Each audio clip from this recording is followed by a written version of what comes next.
ஓடுற ஓந்தானே வேலையில் இருந்து ஓடுற ஓந்தானே பிடிச்சி மடியில் போட்டுட்டு ஒருத்தன் சொன்னான்னா குடையுது குத்துது அப்படின்னு சொன்னான்னா. எப்போ ஒன்றா தூக்கி தூர போடுறதுக்கும் மனசு இல்லை, ஆனால் குறை சொல்லிகிட்டே இருக்கணும். எதுக்காக இப்படி சொல்கிறேன்னா, அன்றைக்கி எனக்கு வர்ற ஃபோன் ஃபுல்லாக அப்படி தான் இருக்குது.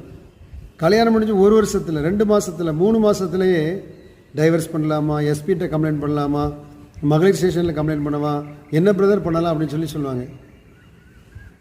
ஏன் இந்த நிலைமை யோசித்து பாருங்கள்.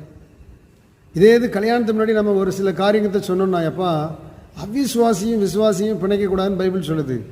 அதனால் கொஞ்சம் ஞானமாக இருங்க, பொறுமையாக இருங்க, ஜெபம் பண்ணுங்க, கர்த்தர் தருவார். இல்லை எங்கள் குடும்பம்லாம் அப்படி யாரும் வரமாட்டாங்க, அப்புறம் எங்கள் ஸ்டேட்டஸ் என்ன ஆகுறது, இந்த பையன் நல்ல பையனாக இருக்கிறான், இந்த ஒன்று தான் பிரச்சனை இல்லை, அது நம்ம ஜெபம் பண்ணி திருத்திடலாம் அப்படிம்பாங்க.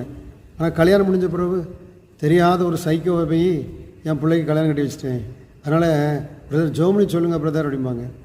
நான் உடனே சொல்லுவேன், ஏன் கல்யாணத்துக்கு முன்னாடி இதுதானாங்க நான் சொன்னேன் உங்கள்கிட்ட, அவிசுவாசியும் விசுவாசியும் பிணையாதீர்கள் பைபிள் சொல்லுது.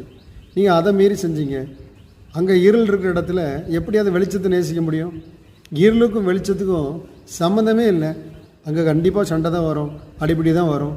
நீங்கள் எதை நோக்கி பார்த்து கல்யாணத்தை கட்டி வச்சிங்க? பணத்தை பார்த்து கட்டினீங்க.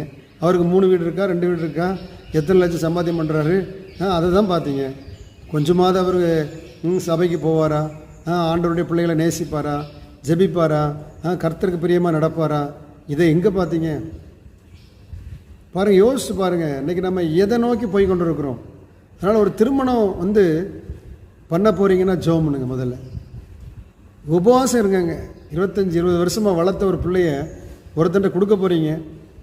அந்த பொண்ணுக்காகவே எத்தனையோ லட்சம் சேர்த்து வச்சுருக்கீங்க, எவ்வளோ சொத்தெல்லாம் வச்சுருக்கீங்க. அப்போ நீங்கள் எந்த அளவுக்கு ஜெபிக்கணும்? எப்பவும் நினச்சிருங்க, ஈசாக்கு தன் மனைவியோடு விளையாடி கொண்டிருந்தான். ஒரு நல்ல ஈசாக்கு கிடச்சா அவங்க மகளை பொன் போல் பாதுகாத்து கொள்வான், நல்லா விளையாடுவான்.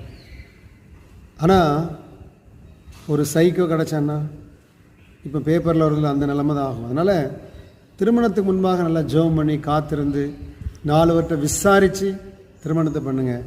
கர்த்தர் உங்களை ஆசீர்வதிப்பார். ஆமென். God plus.